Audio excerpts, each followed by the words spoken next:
Getting split ready. Getting split ready. For my wife, God rest her soul. Oh God, I'm so sorry. No, she's not dead. We're just divorced. Unscripted and honest discussions on divorce and separation. Getting split ready. What was I supposed to tell him? I divorced you from the show? Here's your hosts, Doug Katz and Mariah Pleasant. You do taxes, and a lot of do taxes, but you're not a CPA, but you know taxes.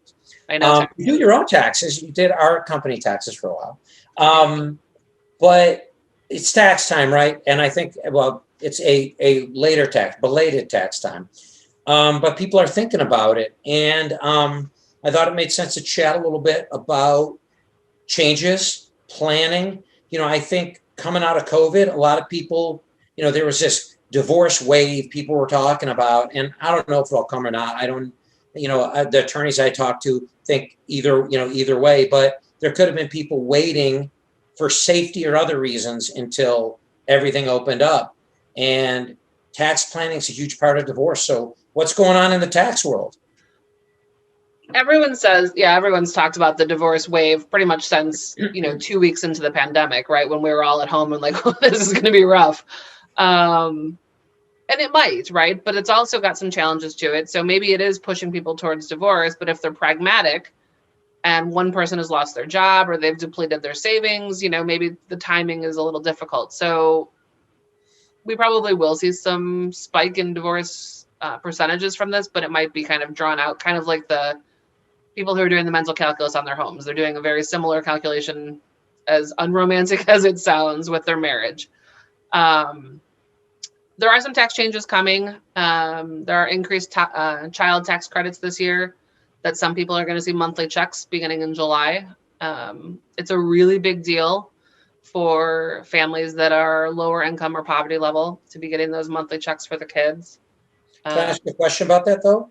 Yeah. So if you're in a situation where the parenting plan breaks down how you apportion the write-offs and such for the kids, how does that work, and where will those checks go? Because if it's a contentious divorce or post-divorce, that money, if it goes to one person, isn't going back to the other.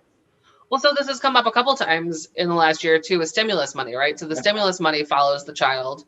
These tax credits will follow the child. So if you have a household with 2 kids and the parents swap claiming a child each year, and one kid is 17 and one kid is 12, the 12-year-old is eligible for that child tax credit. The 17-year-old is not. So then it has to kind of be revisited. And similar with the stimulus money. Prior to the Trump tax changes, there was reasons for the lower income person to claim the children on their taxes. It was more beneficial. There were some changes made during Trump's presidency that made it not really beneficial for that person to claim them. But if that person is still claiming both the kids, they got a lot of stimulus money in the last 2 years for those kids. Oh, yeah. And so we've had people come in just to mediate who gets the stimulus money or how it's spent or who claims the kids on taxes moving forward. And if we have, we put a pandemic clause or an emergency clause in a lot of our agreements now, because as you said, this was unprecedented, but it doesn't mean that something like this can't happen again. And it might not be this, but what happens when we have things that are unforeseen? You know me, I'm a doom and gloom guy. It's when it happens again. Yeah, when it happens. And something will, right? Something will happen. Yes. So we've been doing a lot of revisiting of who gets those funds, because they're not insignificant. Now, this isn't tax related, but on the things that you've mediated in the past, are they coming back and saying, help us come up with an agreement in case this crap happens again?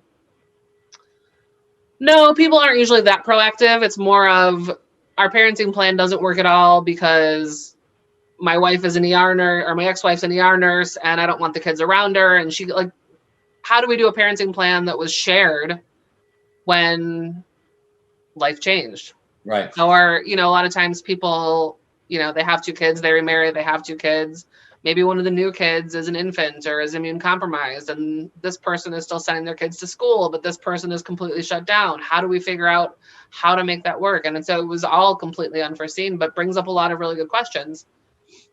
It's something that I say in mediation, that we need to be as detailed in the agreement as we can be, not because you have to live by the agreement, right? There's no parenting plan police that's going to come and say, you guys said that, Bob was getting Christmas Eve and Nancy was getting Christmas Day. If you agree to vary, vary. Yeah. But if you've got everything in that agreement that we can think of to put in it, then there's no potholes. If you have a disagreement in the future, you've got the tiebreaker. You don't have to come back to mediation. You don't have to go to court. So it just helps us think through, what does it look like in 2 years? What does it look like in 5 years? So makes me think, we were talking a lot about real estate, and the part about real estate with divorce people don't think about enough is, one, if they're keeping the property, who's getting to write off, what part of it potentially? Probably a person staying in it, but if sometimes there's a shared payment past the divorce and stuff, as you know. Yep. The other part is if you're selling, right? If you're going to Julius and you're saying, let's sell this right now, and you're selling it at the top, so your basis is what it is, but you've got a lot of gain, financial gain. What do they have to be thinking about? Because capital gains become an issue, no? They can. It really depends on the average cost of homes in your area. And we were talking about this the other day. In Northwest Indiana, where I am, there's not a lot of homes that have more than $500,000 in equity when they're sold right now. But if you're in River Forest, there definitely are. So as a married couple, you have a $500,000 exemption from capital gains when you sell your home. As a single person, you have a $250,000 exemption. So let's just say you and I are married, Doug. We get divorced. You quit claim the deed. I'm the only person on the deed, and I go to sell in 4 years. I don't have that $500,000 exemption anymore. I only have the $250,000. So if we had thought about it or been instructed on how to do it prior, and we had left you on the title, that exemption might still be there. People are always very eager to quit claim. They are. They're very eager to extricate, right? Right. And I get it. Like, you don't want to be entangled. You don't want people seeing your ex seeing your bank records or your cell phone records. That's fine. But this is a really big price tag, right? $250,000 of a tax exemption or of a capital gains exemption is a big deal. So, well, and the other thing is, I would be interested in your thoughts. I'm talking to more and more people who took money out of the market and bought investment properties. Yep. And oftentimes in divorce, they're selling those as well, or they're doing stuff with that, and that they don't have the capital gains exemption now. Correct. So one way around that, I had a couple years ago, when they divorced, the husband went to go live in one of their investment properties, because if he lives there for 2 years, that creates the exemption. So if you have someone kind of counseling you on this, on how to do it, there's ways to save some tax money. Because really, whether it goes in one person's pocket or the other, if it's not in Uncle Sam's pocket and stays in the collective marital pot, that's better, right? It's more money for you. It's more money for the kids. Totally. Nobody wants to pay Uncle Sam more than they have to. What are the biggest mistakes you're seeing people make right now? The number one mistake that people make in divorce and finances is when they're splitting retirement accounts. Okay. So when you split a retirement account, if it's a account that's covered by ERISA, so 401k, 403b, pension plan through your employer, not just an IRA that you have at Chase, right? So something that's through your employer, you have to get what's called a qualified domestic relations order. And that says, Bob's going to get 50% of Nancy's 401k. Fine. So Nancy takes that 50% of the 401k, puts it into an IRA or a 401k in her name with that company, and then 2 months later decides she wants to take out $100,000. If she doesn't do it immediately as part of that transfer, then there's a 10% penalty. And people think they have time to make those decisions, and you don't. It has to all be pursuant to the divorce. Right. It's like on a purchase, if you buy a house with a cash offer or you pay cash for it, if it's a primary, you got 90 days to encumber it with a mortgage, or you can never write off the interest. And that's not a lending question. That's the IRS. So it's really interesting when I have people say, I just want to pay cash. I'm like, wow, you're paying $450,000 in cash for something or whatever. And you really probably want to be able to write off that interest at some point. Right. But you wouldn't know that unless someone who does this all day, every day tells you that, right? Mm-hmm. So, or if they just take the cash when we're doing asset divisions and someone's like, well, I'll take $400,000 in this 401k and I'll take the equity in the home and I'm going to take the cash from the 401k and put it as a down payment on the house. That $400,000 isn't $400,000. You're paying taxes on it to the tune of 30 some odd percent if it's 400,000. So that number is much different. So you really have to have tax adjusted numbers when you're looking so that it's apples to apples. Well, and it's interesting. I do want to touch on something from a lending perspective that touches on taxes, but really important, because you're asking about people getting loans, and I'm sure Julius could chime in, where self-employed clients are really as good at clients as anyone else, but it's way more complex. You mean like me? What I'm telling people right now is, if you're getting ready to buy a property, take a good hard look at what your taxes are going to look like. Right now, I can tell you in the lending industry, and if you're self-employed, regardless if you're Schedule C or you got an 1120S or whatever, if you own 25% more or more of your source of income, you're self-employed. I have people come and say, but I get a W-2. Well, great, but you're self-employed, and you're going to have to provide information on the health of that business.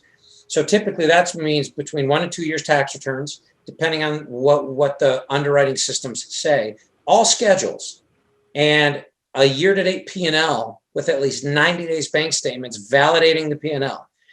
People crap their pants when I tell them that. And they say, well, I don't want to provide it. I've always paid my bills. Why are you picking on me? Blah, blah, blah. And it's a matter of saying, I'm not. That's what the rules are. You got to apply them evenly so that there's fair lending. But with taxes, they should really be thinking about what they're writing off that year. Because if there are a lot of clients who came to us early enough where they want to buy something, and sometimes divorce is part of it, and they're looking at it and saying, well, what do I have to do? And we can actually run numbers and say, don't write off as much as 2019, make it look good so that you have more income. You're going to get hit with a little more taxes, but I could get you that loan. And then they file it the right way. But if they don't, and we're not CPAs, of course, we tell them to talk to their CPA, but what I can tell them is, here's an income that you need to show. And if you don't want to pay Uncle Sam, the lending, the mortgage underwriters are not going to look at the same way either. So there's a lot of planning with things that they don't think have that ripple effect. Yeah, I've had a couple of deals blow up in the last 2 years where the buyer was self-employed, had a pre-approval from a reputable company, and it blew up because that loan officer either didn't understand that they had to dig deeper, or they just understood it and didn't do it. So, I think it's interesting that you say that, but then you have these listing agents. They will call a buyer's agent to have a conversation. Tell me about your buyer, just to make sure that they are a really strong and vetted buyer. And if they're self-employed, an experienced listing agent will know that there are some more questions that need to be asked, just to make sure that they don't have a deal blow up in their face. Right. And obviously you or I would never get personal information because that's protected. But, again, the people who've been doing this a long time, they can read the tea leaves. There's an instinct about what you need to do to get the right buyer. And that's, I think it's always been that way, but it's hypersensitive right now. Sure. I think that's important to note for self-employed people too, because if you are self-employed and the last time you bought a house was 20 years ago, the lending process is totally different. Yeah.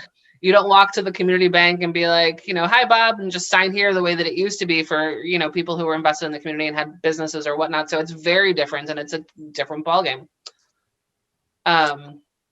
Yeah. Oh, totally. And I think it will be an interesting echo, because I think I read somewhere, I don't remember the article, but they were saying COVID and just the economy and how things work. There's like an unprecedented number of people starting businesses. There was something, I think I was on NPR, and they were talking about the leap from people like making stuff in their kitchen where they're selling like bagels or hot sauce or whatever you have it. They're starting to grow into, self-employed buyers, and they've never been before, but they were laid off and they had no choice. Yep. And it's a totally different situation. The other thing, at least from a lending perspective, I think from a tax perspective, it helps people out, but from a lending perspective, cash is not a good thing always if it's just cash sitting under your mattress. So you're not paying taxes on it, but you can't use it for lending. And if you're not telling your CPA about it, then it's probably something that we can't use either. So to end this segment, Mariah, what would you say are the top 3 considerations people should make going into 2021? Go from into 2021. a planning perspective. Pay attention to timing. A lot of the courts are backed up right now anyway because of COVID, but pay attention to timing. You're going to file your taxes based on your marital status on the last day of the year. Right. So it could be very beneficial to file married for 2021 and then get divorced the second week of January. It might be beneficial to do it otherwise. And when you're looking at timing, keep that in perspective too.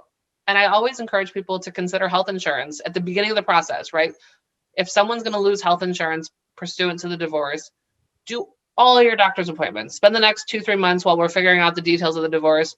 Get all your checkups, get your mammograms, get your screenings, get your whatever you need to get so that you can, have some time for those basic things, right? You may need a catastrophic plan, but you've done most of your stuff. Don't forget about carryovers of losses. I think a lot of people don't look at that as the asset that it almost is, right? If you've got a passive loss or a operating loss on your tax returns, who's gonna take that in the divorce? It is an asset, right? So it helps on your taxes. What other big? I got one. I got a good one. Yeah, what? Not totally tax related, but I think in my experience seeing divorcing couples, knowing where the economy is, if you got a hobby that can make money and you think you can make money at it, turn it from more than a hobby. Get incorporated. Start doing it with a degree of a deliberate effort. If it's something that you can make money at, that could be your fallback. And I think doing that and starting to build that tax history, because for lending, you have to be self-employed for at least 2 years. Now, that doesn't mean the business has to be making money. It could be a second job. It could be another business. It could be, we're in the gig economy or whatever, right? But let's say you start a business and you do it the right way. You actually incorporate and you have it on your taxes and you do a certain thing. Well, then if you need that business 2 years down the road, you've already got that history. If you try and start from 0 to 100 in 2 seconds, it won't work. The at least the lending system, and I know the tax system, and to a lot of degree, the real estate system are all very, very regimented, very, very, I'll say draconian, because in my world, it's fair lending. They make sure that everything is objective so that nobody has the really ability to discriminate.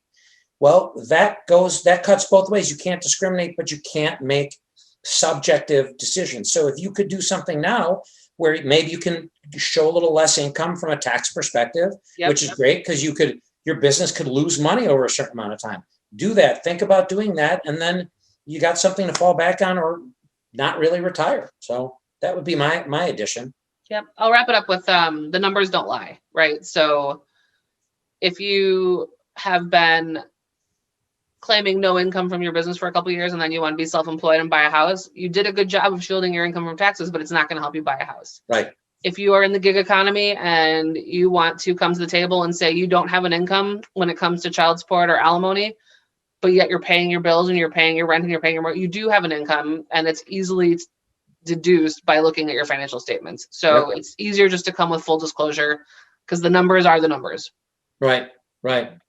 No, that's great. So great show today, and my dogs are going berserk, so I've got to end it because otherwise it would be the fun of podcasting from home. I really want to thank our guest, Julius Dickens. Fantastic realtor, great input. Dream Town Realty is where you're at, but if they want to get hold of you, how can our listeners get hold of you? Sure. My cell phone is a great way to get a hold of me, 312-451-8894. And you can reach out to me via email at jdickens, JDICKENS @dreamtown.com. Thanks for having me today. No, thank you so much. And I see repeated guest appearances coming because I think you give great advice. So, what I would say is if you like what we do, not you, Julius, I know you like what we do, but if our listeners subscribe, share our information, share this podcast, check out SplitReady.com. There's great resources to get split ready, and know that if you're separating or getting divorced, that what the right way to go is, or at least what the right considerations are. So, Mariah, you want to take us out? It's been a while. I don't even remember. You need to know what you don't know. So if you or someone that is thinking about getting split ready, or Check thinking us about out. divorce, go to our website. And we really do believe that it is possible to move through your divorce with your finances, your integrity, and hopefully your sense of humor intact. And we want you to have access to the information that'll help you get there. Fantastic. So thanks everyone for listening, and we will see you in May.